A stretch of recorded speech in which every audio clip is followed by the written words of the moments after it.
How do you deal with negative people? Now, wait a second, don't jump anywhere because maybe you think you know the answer to this, but I have a different take on it. Because you know what, today it's very popular for people to tell you, well, just get rid of negative people. Never be around them. Just be around positive people all the time. But what happens when the negative person is your spouse or your brother or your sister or that guy at work you have to sit next to every day, dude? What do you do when real life is here and we're not in some la-la land of personal development where everybody's positive and perfect? Because you and I both know there are people out there who are very critical, who will be harsh with you, who will try to find every little thing they can to comment about you, or they're always complaining about the weather or the news, and just their energy makes you want to just like repel. That's real. And sometimes you can't get rid of those people, and sometimes, in my personal opinion, I don't know, somehow the advice of just get rid of everything in life that you don't like seems a little weak-willed, if you know what I mean. You know, it's just like, gosh, yes, it's wonderful that we have this new modern age of ease and convenience, and there are lots of options for us. But you know, we also have to develop our character. So let me tell you my thoughts about number one thing you should do when you got to deal with negative people. Use it. Use their energy, use that energy they put out there, use that challenge for your own character development. Really. See, when someone's negative around me, I don't sit there and I don't become a victim. Oh gosh, they're such negative. I don't go home and assume their energy and now I'm negative. Instead, I go, you know what?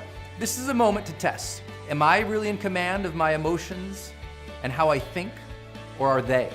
Am I giving my power over to the world so that they can just take my energy and turn it to what they want, or am I in charge? So I use it as a challenge. Not as something, I don't have to challenge or change them immediately. I'll get to that point. But I get to the point where I say, you know what? Here's a little challenge the world's throwing at me right now. Can I stay on my game? Can I stay centered? Can I stay peaceful? Can I stay calm? Can I stay present right here, right now, and not have to run away from it, not have to pretend it's not there, but use it? And I encourage you to do that. Because if it's just something that you immediately complain about, well then, in your complaint, you just let them win. Their negativity has turned you into noticing what is negative, and you lost. You're not winning. Even if you can critically, throw a barb at it, make fun of it, you're still losing. You're being sucked into their pools of pessimism. You're drowning. So I say, use it. Recognize it and use it. Second, I say this, empathize. You know, a lot of people who are being in a negative mood or negative energy, you don't know why. You know, you've had a bad day too. You've been rude. Yes, I know you're amazing and you watch this show and you're really into personal development, but at the end of the day, you've been rude to people too. You've had a bad day. You've snapped. You've been impatient. You've hollered. You've been a jerk when you shouldn't have been. You know it. Well, other people do too. So when somebody is negative, always I wonder what happened today that led to that. You know, maybe the kids got out of the wrong side of bed and they were just horrible that morning and that person didn't sleep last night. Maybe something happened with their family. Maybe on the way to the work, they just thought of something very depressing in their past.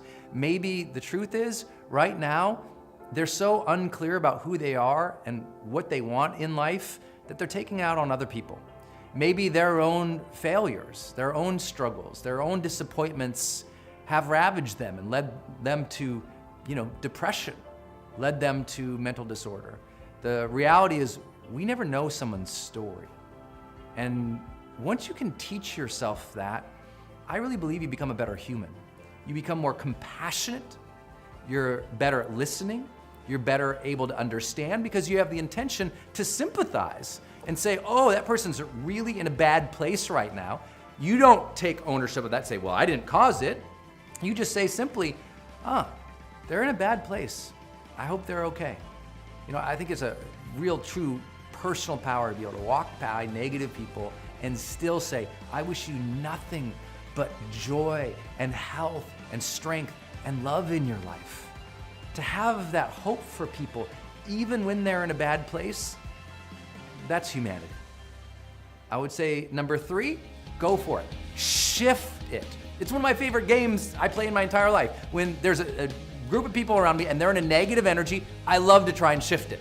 Not by telling them they're in a bad energy, but by trying to introduce humor, trying to introduce something, pointing out something that I'm grateful for, that I appreciate, making fun of the situation, teasing, making fun of myself. Whatever I need to do, I take it as a challenge to how can I say something stupid that makes them kind of shift their energy.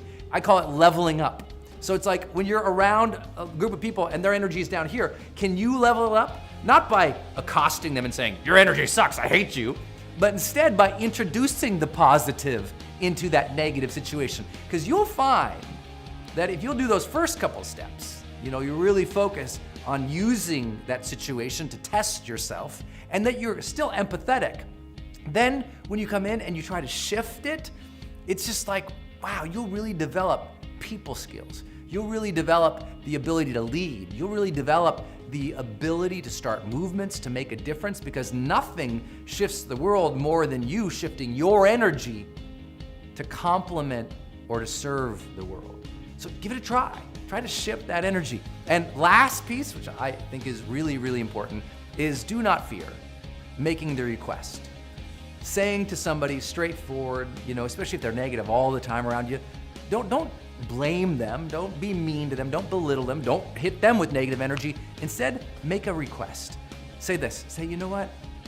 I've just been having a hard time lately with my energy, and I know sometimes, you're in that place too, and there's a lot going on that's negative and everything, but can I ask you a favor? Could you just play a game with me and just try to be attentive to your energy and be positive with me, just for me? I know you're good and you got your own stuff. I'm just wondering, could you help kind of just increase the energy around here for a little while? I've noticed the team needs it. I've noticed the kids need it. I've noticed that I'm having a tough time, and I know you can help me out, and I just feel like the energy around here is too negative. Sometimes I contribute to that, and I know you have your tough times, but I wonder if together we could just say, you know what? Let's be a little bit more positive. Could we try? And just enroll them. Don't blame them. Don't minimize them. Enroll them. Try these ideas. I know it's difficult when somebody who's in your family or somebody who you work with every day or somebody who you care about isn't as positive as you. But you don't have to throw them out like yesterday's garbage.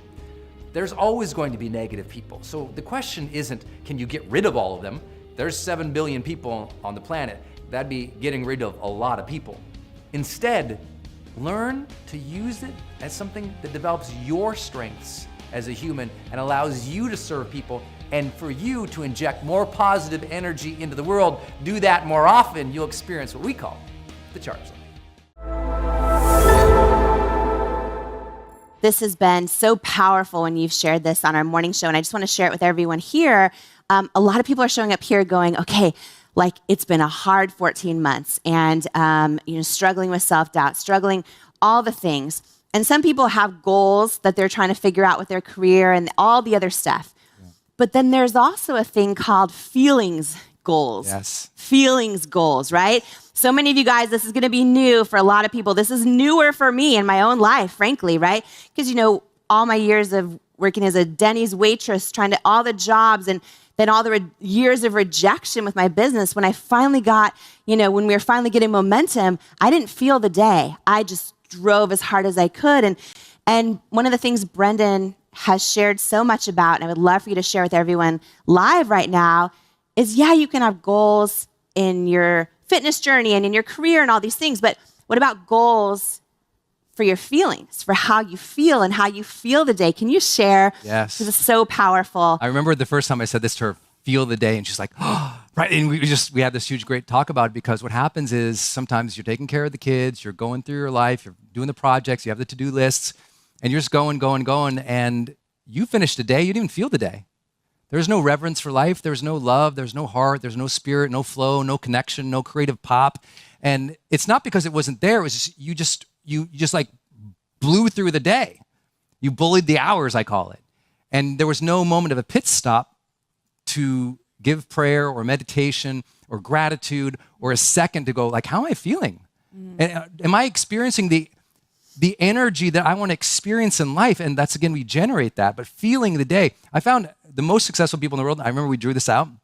I went to Jamie's house almost 2 years ago, I think now. Yeah. And we were talking about successful people, and there's drawing this little triangle, and what everybody wants after they've gotten everything. After you hit your goals, you made the money you feel like your family needs, what you want is you want to feel the day more. You want greater depth in your relationships, like deeper relationships, deeper commitment, deeper meaning, right? We all want those things. And then we also want to know that we're leaving some kind of legacy or contribution, what I call meaningful pursuits. And I think feeling the day should be in your top 1 or 2 priorities every day. The whole mindfulness movement is really architected to, I want to feel the day. I want to feel presence, right? I want to feel the energy. I want to feel the spirit. I want a self-awareness or consciousness. It's a different feeling of the day versus just like powering through or caffeinating through it all and just blunting it out. We want you to have those sensations of beauty and honor and respect and depth every day. We want you to feel joy and reverence every day. She knows I probably say reverence every morning show because I'm so happy. Who feels so happy to be alive? Mm-hmm. I'm so happy to be alive. I'm so happy to be with this woman. I'm so happy with this team and with you all guys. It's amazing. It's a gift. Yeah, I love that so much. And even Ed Milet was sharing a little bit about that idea of, setting goals also for feeling the day. And then also like what are feelings we want in our life? And yes. I think you just named a big one too, which is presence. I think that it's been so easy, especially the last 14 months, to like disconnect and just try to numb out and try to surf Instagram or watch the news or all the things, right? And so many people are saying that's really taken a toll on them, that they feel their own light dimming when they do that. And, I started the morning off by talking about how that light is still inside of you, that light in every single one of us, right? A lot of people nodding. It's still inside of you right now. And I think part of igniting it is learning to feel the day, right? So what are just a few just simple tips people can do who are like, Brendon, how do I feel the day? I feel nothing. Part of it, recognize your overall emotional feeling every day is usually a 72-hour after effect of how you moved, breathed, slept, and ate in the last 72 hours. It really is like it's a cumulative effect, especially of the last 72 hours have a lot to do with your emotional world. So that's why having good habits on a consistent basis, like you might listen, if you want to have a cheat day, that's okay, but that's why they call it a cheat day. You eat bad for one day, but then like number 2 and number 3, if you get back on the train, you start feeling good again, right? So it's okay to have one day off, but I think the most important thing for feeling the day is you need to have pit stops throughout the day. You need to have moments that you purposely take every day throughout the day to reconnect with spirit, soul, energy, or even just to breathe, Mom. Like just to take a beat, close your eyes. Like I'll stand. I do this every hour, okay? I'll stand up. Sorry for the camera guys. I'll stand every hour. I stand up. You've been asking me to demonstrate. Yes, demonstrate. I will stand up. I will close my eyes because a lot of your fatigue is visual fatigue. And that visual fatigue is causing a lot of neurological fatigue. So closing your eyes, especially because we're all these devices, close your eyes. I stand, I bounce in place. I swing my arms. I take 10 deep breaths like this.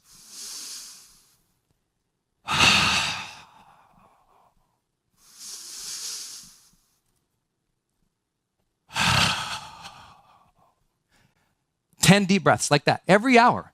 And it re-energizes my body and my brain, and it's a little pit stop. And now my mental focus is back. When I open my eyes, I go, what's my intention for this next hour? And that little pit stop makes me go longer, just like a race car. It can go around the whole race, but it doesn't. It takes the pit stops to tune it up so it can go longer and faster and win the race.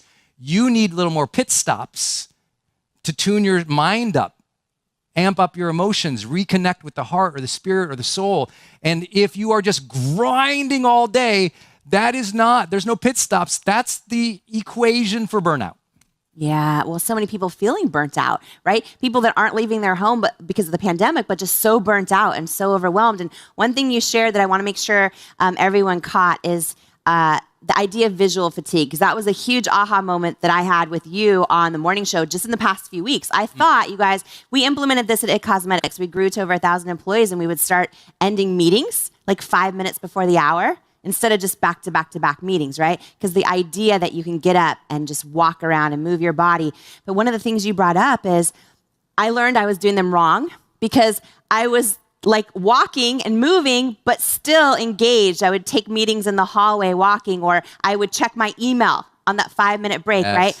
And can you just quickly share the idea that when you do take a pit stop, when you do take that 5 minutes, right? And this is hard for a lot of people, but the idea is when you take that 5 minutes, the other 55, right? Or you take the 10 minutes, the other 50 are so much more alive. Yes. They're so much more alive. So people that say, oh, I can't afford to do that. No.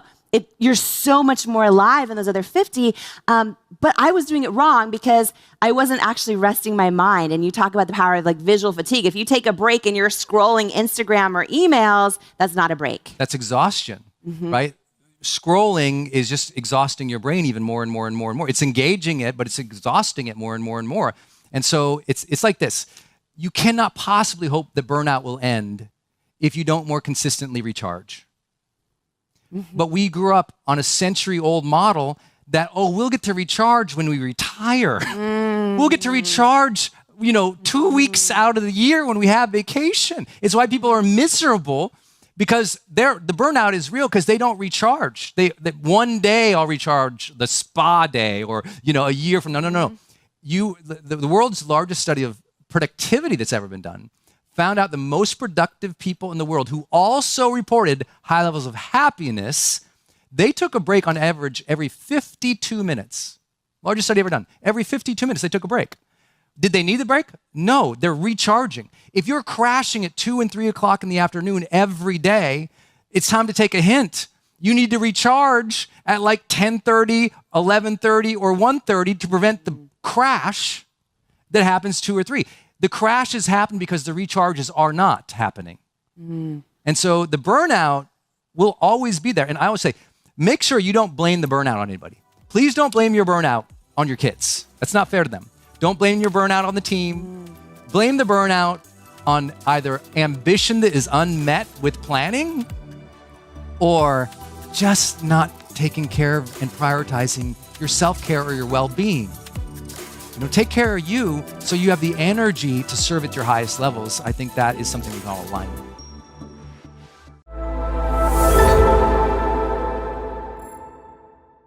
Capability is you can do it every time. It is like a strength, if you will.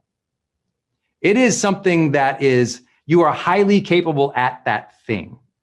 You are at another level of skill that it shows up every single time. But here's the truth. Capability is as much as a mindset as a competence. Let me give you an example. A lot of extremely smart people who can handle the problem don't handle the problem because they don't feel capable. It's like, yeah, I know it, but I don't do it. It's like a lot of people who achieve a lot of great things, how many of you know someone who's very competent, has great skills, but lacks the capability to execute? See, capability is something capability is self-trust to take the action. It's not just, do I know how to take the action? It's, I'm an action taker. I'm going to show up. I'm capable to handle this. I will do this. I trust in myself to handle this, to execute again and again and again and again and again. That's capability. And I really want you to develop that in your heart and in your soul by checking off the simplest of things each day. If you have a list of 3 to-do lists, if you wrote down your 3 top priorities for the day, do those first. Before you do your social media, before you reply to everyone's DMs, inbox, voice message, text. It's like, listen, I have so many people who they spend all day just checking their email to reply to everybody else. Now that's fine if that's your job. If that's customer service, do that. That's your job. But if you're an entrepreneur, as an example, or you have a whole list of other priorities and you're just checking into other people's agendas all day to meet all their obligations, and you keep missing your key priorities day after day after day after day, your brain doesn't feel like you're capable anymore. Even though you might be smart, you're competent, but your brain doesn't believe you're capable.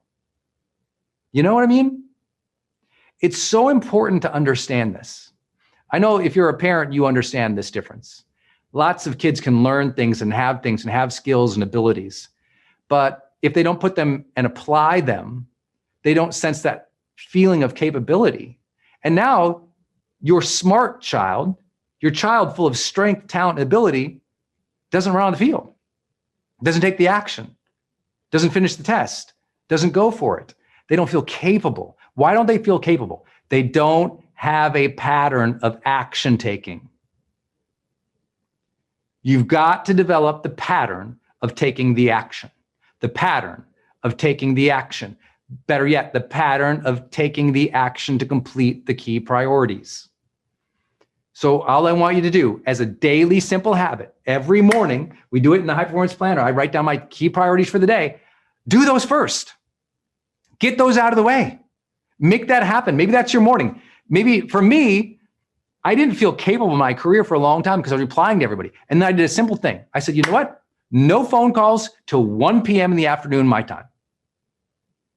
That leaves the morning to do the most important work. Because I do the most important work almost every morning of my life, I feel incredibly capable. Give me a task list. Give me that log is happening in the brain. Good job today. Good job today. Good job today. Good job today. That consistency, that congruence developed the capability. Now I feel capable and I am capable because I executed. Because I executed so many times, I developed a skill. Y'all follow? This is so important. Okay, this is so important, this capability piece. And the best part is when you get some capability, if you'll do what we talked about earlier, self-reflection, you'll start to go, look what I did there. If you do what I've always taught, which is you have to integrate the wins. Integrate the wins. When you do something, take a moment and go, I did that. You know, yesterday, here's how simple this is. Yesterday, after months of thinking, strategizing, and planning, I created this presentation and I sent the email. And it took me about 2 hours to pull this off. But I decided, you know what? This has been on my big dream list for a while. I'm going to make this pitch. It's a pitch. And so I said, okay, I'm going to get it done. And I finally sent it. And I'll tell you what, I walked out in the other room. Denise was like, what's up with you? I was just feeling so good. I said, I'm going to have a nice glass of wine with dinner tonight to celebrate. I did this. It was sending an email. But I was somebody like, I'll have a glass of wine every time I send an email. Yes, sure. Thank you. But here's the thing. You got to celebrate the days that you are capable. When you do something good, go, good job. Pat yourself on the back a little bit. You have to integrate the win into your identity. If you took all of your strengths and all of your good days and all the wonderful things you have done in your life, and you really sat with them for a minute, you let them come in, you let them mentally stack where you just thought of that time you finished that big project, you launched that thing, you got the negotiation, you won the award, you handled that tough situation at the park with the kids well, you didn't get brought into their drama, you just took some time for yourself, and you let that integrate into the identity of who you were, you would feel an internal goodness. And see, when you integrate the good of what you're doing in life, you feel good. And I don't mean that like with hyperbole. I mean, you sense goodness again. When I sense that I'm good, because one, in my opinion, I'm lucky to be here. My clarity says, if you are alive, have reverence for life. You're a child of God. What a gift. You are so lucky. You're blessed to be here. So for me, I feel capable as a person. I feel I've been given gifts and strengths. Yeah, I had to develop a lot of them, just like you did. But because I trust that I was given those gifts or those strengths or this life, I feel capable. I feel like, you ever heard that thing? You can do all things through Christ who strengthens you. You ever heard about that? It's like, oh, yeah, I'm capable because I got someone watching over me. My dad's up there, my creator's up there, grandma's up there. I feel good. I feel good. I feel capable because, you know what? I've done some good things. Okay. You let that come in. You let that goodness come in. Some of you haven't let your goodness shine for a while. Your vibrancy, your joy, that sense of soul or spirit or flow or femininity or masculinity, that part of you that's like this. Because why hasn't it gone out like that? Because you haven't brought it in and stored it up. See, all you've done is deplete yourself for other people without those moments of self-reflection about the goodness that you're doing for other people, about the goodness you're doing in the world, about the virtues and the values that you stand for. You haven't let that stuff come in and sit, form into the cement of the foundation of your character. And so you wonder why it doesn't emanate. Why doesn't the goodness come out? Because you haven't sat with the goodness that's already within. Why doesn't the goodness spread out? Because you haven't sat with the goodness that's already there. If you knew half of how good of a human you are, the choices that you've made to be on something like this, to raise your hand for personal development, to want to learn from other people, I celebrate that I raise my hand to learn. When I go to a seminar or I buy a course, I pat myself, I'm like, good job, you're learning, kid, you're not done yet. And I feel good about myself as a learner. I think learners tend to be more confident than people who think they know everything, you know? Because people who think they know everything are terrified that their worldview might break. Learners, like, I'll adapt, I'll figure it out, right? That adaptation mentality, that learning mentality gives me confidence. I believe in my ability to figure things out.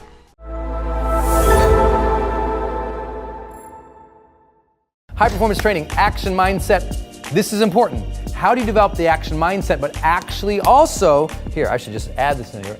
How do you actually get the action mindset and then make it a discipline?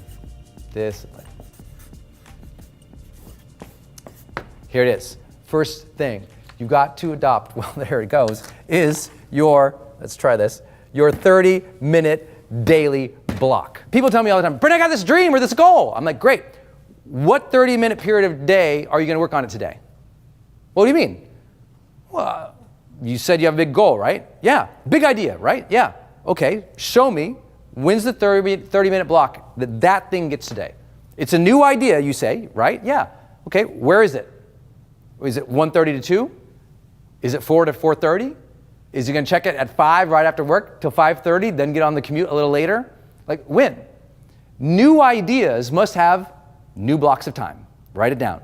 New ideas must have new blocks of time.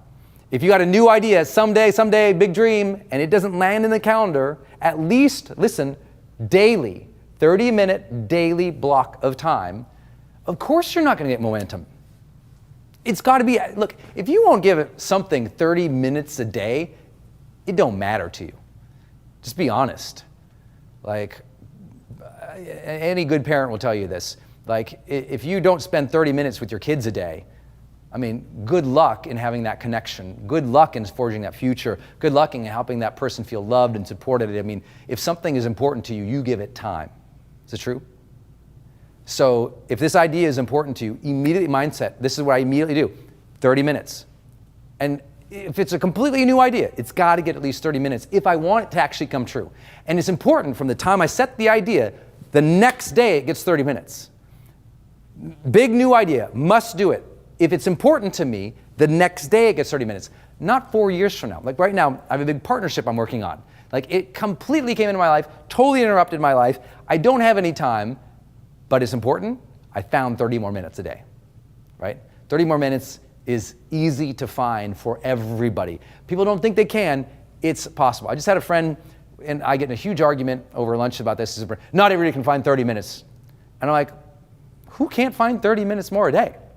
Like, show me. Which a little more discipline, a little more planning and preparation. Who can't find 30 more minutes a day? Well, I'm busy and I have all these things and you don't understand. I'm like, okay, well, walk me through your day. Well, I have to get up. I got to get everything, get the kids ready for work. I got to get in the car. I got to commute. That commute's an hour every single day. I can't take away that. I got to do this and this and this. And I'm like, well, what if you didn't drive? What do you mean? Well, what if you didn't drive the car so that your focus and attention could be doing something else? Well, I got to do the commute. I don't know. I've noticed that a lot of cars have a passenger seat, and some of them even have a back seat. And if you sit in one of those, you don't have to do this, and I just got you an hour a day. So many people they believe so deeply that they are managing their time so great. I'm like, no, most people have so much free time, they have no idea. It's that they are distracted and unprepared or addicted to consuming, that they're losing little pieces. And especially here in the United States, you guys have heard me rail on this, the average American, 4 hours of television a day. Don't tell me you don't have 30 minutes a day. I don't know anyone who can't find 30 more minutes a day for a great new idea that can change their life. You got a new idea that can change your life? Find your 30 minutes every single day. Number 2, remember the first output rule.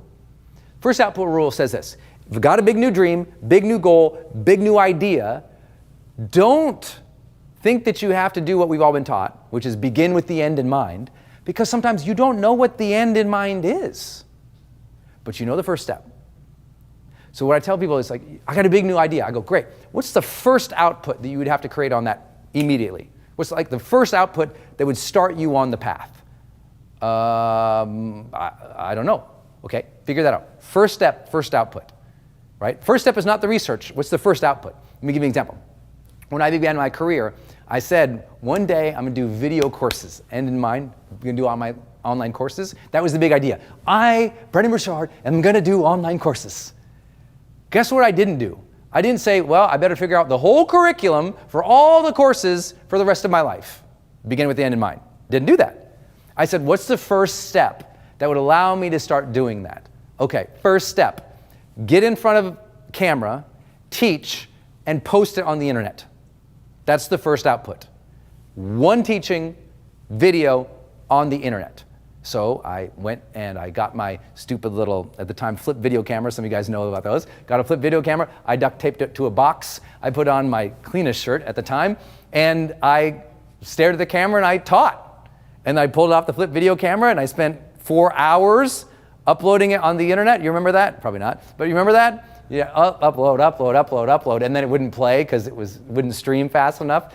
But I spent the time. The first output to me building an online course empire, one video. What's your first output? Do that now. That's how you maintain momentum. The reason people don't stick to their habits is because they're waiting to create the output someday. I'm like, what's the first output? Do it. That's the thing to work on right now. When you got that 30-minute daily block, work towards that first output. Because you get the first output, you got real momentum. You get the first output, your dream, your idea is realized, it's tangible. It's like, ooh, I did that thing. First output. If you don't know the first output of what you have to create, you don't even have a dream. You don't even have a fully thought out idea. First output, make it, do it, create it, post it, do the thing. That's it. I want to write a book, Brendon, but I don't know what the whole book is. I'm like, great, first output, first page, write it. What do you mean I don't know what the book is? Write the first page. But I don't know what the book is. Write the first page. First output would be the first page of the book, right? Write the first page. But I don't know what the 5 chapters are. I don't write the first page. See? You don't have to know the whole picture. First step, do the first output. Because you get that first page done, you'll probably get that next page done. You'll probably get the next page done, and you'll start getting clarity of the project. A lot of the creativity of life comes in motion, not beginning in speculation. Okay, next up, number C, 90-day challenge.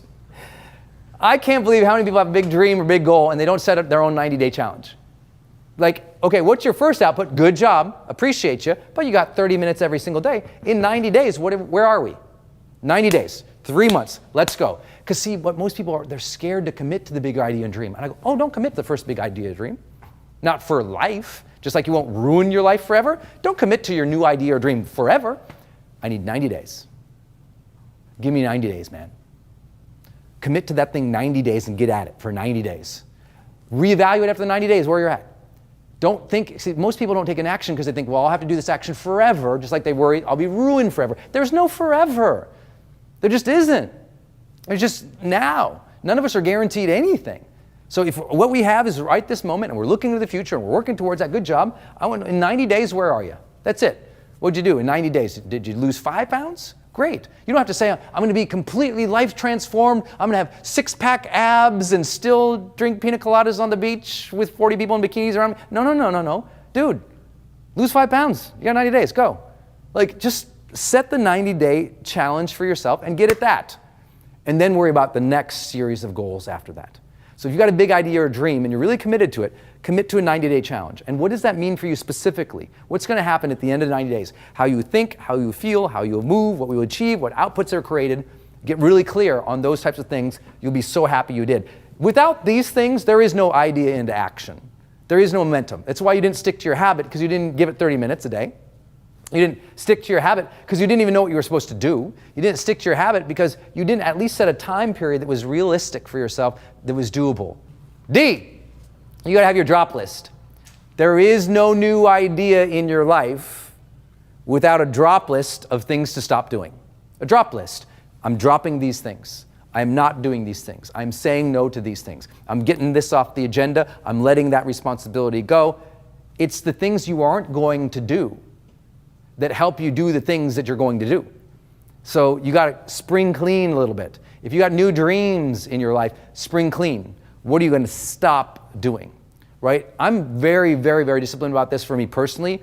I have one of my own personal practices on the first of every month. I make my drop list every month, not once a year, every month. I go, okay, this month, what do I need to drop? Because inevitably, I'm moving so fast, I pick up new things I'm doing all the time, right? Some new idea, new dream, new thought, because I'm trying to innovate, I'm trying to be out front, I'm trying to lead, I'm trying to change things, and then what ends up happening is, throughout the month, other people also do what? Other people give you responsibilities, give you ideas, give you programs. They're adding onto your plate. All month long, you're collecting a bigger and bigger plate, right? Some month I start, I go, okay, well this month, I'm going to do these 5 new things. And the end of that month, I realize, you know what? I'm not going to be able to maintain 5. I'm going to drop 2 of them. I'll stick with 3, but I can't do all 5. That's a drop list. Without a drop list, I have no idea how you can keep adding new things. Make sense? Some of the biggest breakthroughs in our life is when we just stop doing the things that we know aren't right for us. Next up, big important one, the Friday friend status call. Everything that we know from goal setting comes back to sociology.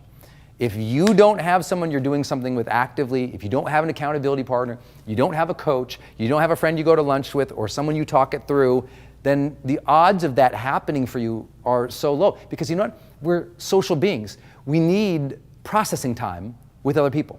And the more processing time we have, usually the more progress we get. Right? It's why therapy is so powerful in unlocking people, or coaching so powerful in unlocking people. It's like, oh, I'm processing, oh, I'm getting distinction, I'm getting more progress. You need that Friday friend status call. If you got a big new goal or dream, all I want you to do, every Friday at the end of the day, literally 5-minute, 10-minute, 15, 30-minute call, whatever it is, pick it up, call your friend and say, I did this week. Struggled with this worked, that went well. Now you go. How did you do? And just, you got one person in your life every week you're talking about momentum with. I don't care if it's your mom. I prefer this as a human, so not the cat, but a human that you every single week you talk through things with. Like, where are you? I don't care if it's the librarian. I don't care if it's your social worker. I don't care if it's your brother. I don't care who it is. It's going to be the stranger across the street. Don't talk to strangers if you're PG-13. But everybody else, have that conversation and just on a Friday go, hey man, this is where I'm at.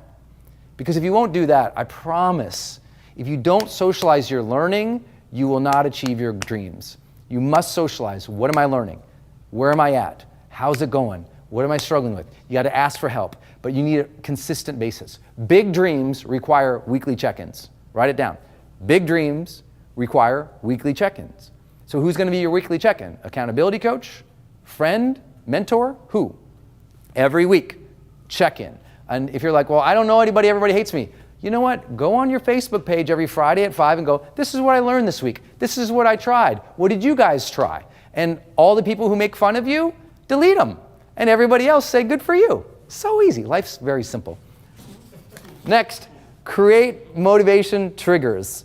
When I walked in this door today, it's the same when I walk in the doors of my conference rooms when I'm doing my seminars, that when usually my doorway trigger, meaning that's what a motivation trigger is. A trigger is something physical or tangible happens and you attach either a statement or an action to it, okay? Trigger is something tangible that you say or do when something else happens. So when I walk through a door, and that's every door of my life, I walk through a door, my mind almost always says, because I've just conditioned it over and over and over doing this, I walk through a door, my mind says, I am a happy man entering this space ready to serve. I'm a happy man entering this space ready to serve. It's been since I was like 20 years old. One, because I always want to remind myself, I'm happy. I have so much to be grateful for. So do you. So how are you reminding yourself that you're grateful, that you're happy, that you're good? And then I remind myself, I'm entering this space ready to serve. Not hoping to serve, not maybe one day I'll deserve to serve. I'm ready right now. Whatever I know, I believe in my ability to figure things out. I'm ready to serve now. I don't need permission. I don't need more money. I don't need more team. I'm ready to, whatever I got, I'm ready. Let's go. I don't need new things, more things, better things, tons of things. I'm ready to serve right now. Let's go. I'm not ever waiting to provide service to the world. Ever. You don't have to have the big stuff, the fancy stuff. Just go. I didn't have big fancy cameras and lights and fancy big flip charts when I started this. It was me in a really dirty shirt with the thing, the buttons too hung open, like, ugh, you know, it's like, it was so nasty and gnarly and bad. It was awesome, and I was ready to serve. You don't have to have everything. I was watching this documentary recently on my main man, Usain Bolt, one of the greatest, well, he is the greatest sprinter of all time, right? And you see the scene of him, and he's doing sprints in a field with like this sort of little belt tied around his waist, tied to a chain, tied to, we would call it a weight sled, but you could barely call it that. A little metal sled where you put on like, weights, like a 45-pound weight from it, like lifting. And it's like, so he would sprint with this little things. When you go to the NFL, or I work with my, my major teams, they got the fancy sleds, these longer sleds that glide when you take off, that release proportionate amount of tension along with the weight as you speed up, like very fancy contraptions now. This dude, the best ever, is down in Jamaica in a hot field with this huge belt on with like one coach, not 12 coaches, one coach standing there next to him. He ties this thing, and when he takes off, this thing is bouncing along behind him. It's like, you're like, and he's the world's best because he's not waiting to have everything to train, he's training. I'm not waiting to have everything to serve, I'm serving. So many of my people, well, one day when I have a following, I'll post some stuff. I'm like, start posting stuff. Now, one day when I'm ready, I'll put myself, no, there is no one day to be ready. You're ready now, go. It is a mindset you must have. You're ready to go. So that's one of my triggers. Walk through a door, I'm entering the space as a happy man, ready to serve, let's go. And that's just one trigger. I have all sorts of other triggers. I have different doorway triggers. When I walk in my house, I say something a little different to myself than when I walk in my office. But other triggers I have. When a door closes in a car, every time a door closes in a car, I say something else to myself. When I walk into my office, I take a first action that triggers momentum for me. Like, you need to have first actions or space triggers that help you stay your best. They're ultimately all geared towards one thing. How can you remind yourself to be at your best? And how do you use physical objects, time periods, situations to get yourself there? That's the question. That's your job. These are motivation triggers, because if you're not triggering yourself, the world's doing it for you. And if the world's doing it, you know what the world's going to trigger you towards? Angst, outrage, distraction, consumption. It's not going to trigger you towards you being your best self. So if you didn't maintain your habits this year, go on my YouTube channel and type in the word, type in the power of habits, and you'll see a video that will teach you how to set some more of those examples, right? If you look in a mirror, you should have a mirror trigger. See your reflection of yourself, say something to yourself. I know that sounds like just like positive thinking kind of stuff, and you know what it is. Because what's the alternative? Stupid thinking, negative thinking, scarcity thinking? You need to have a little bit more triggers set up to make you work. And sometimes if it's not just you, get somebody else to do it. Get a coach to do it, a mentor to do it, a friend to do it. But you need to be triggered to be your best. How are you currently triggering yourself to be your best? Many of you know, you've been with me for years. We kind of Now everybody does it, but we were the first one to do it. When the smartphone came out and the first alarm was able to be set a label, I created this training and put it out about saying, hey, use this alarm label on your phone to send yourself reminders to tell you to be awesome. Put your 3 words in here that pop up and remind you who to be. Use this as a trigger to be your best instead of as a box of consumption, because this can be a weapon for good or a weapon that takes you into distraction, but it's up to you. Just like the rest of life. Self-reliance, it's up to you. This can be your day for personal growth. This can be that day you committed to and you remember and you go, that was the day I got myself a community. I got better coaches. I committed to making my life the absolute best that I could. This is that day. Make today your growth day. Click the button on this page and sign up right now.